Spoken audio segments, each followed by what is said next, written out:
السلام عليكم. اليوم معنا أستاذ جمال اجى لعنا وبده يخبرنا تجربته مع الجيوب الأنفية. أنا كان عندي جيوب أنفية وصرت بعاني منها من شيء 8 سنين أو أكثر.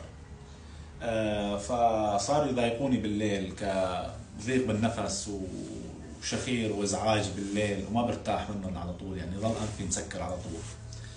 فقالوا لي انه بروح بعمل لهم عمل جراحي، رحت لعند كذا دكتور انه ما بيمشي حالهم الا عمل جراحي او مسكنات وطساسات هول اللي بيفتحوا الانف.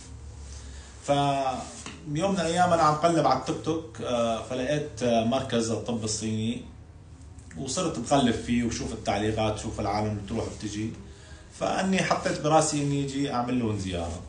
ولما جيت بنفس النهار اللي عملت فيه الزياره عملوا لي فيه عالجوا لي فيه الجيوب الانفيه عن طريق الابر الصينيه مع الشيخ ابراهيم الله يطول بعمره يا رب، ومع كل الموجودين كادر المركز يعني. والحمد لله من اول جلسه الحمد لله صار نفسي طبيعي واختفى عندي الشخير، والحمد لله الحمد لله الف الحمد لله والشكر لله. طيب وهلا عم بتنام انت مرتاح؟ الحمد لله عم نام مرتاح، وحتى زوجتي صارت مرتاحه من الشخير والحمد لله رب العالمين.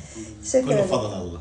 شكرا كثير، الله يبارك فيك. شكرا شيخ ابراهيم. واللي عنده اي شيء بنصح يزور المركز كورنيش المزرعه حد سكنت الحلو سنتر الحسن. شكرا لك، يعطيك العافيه.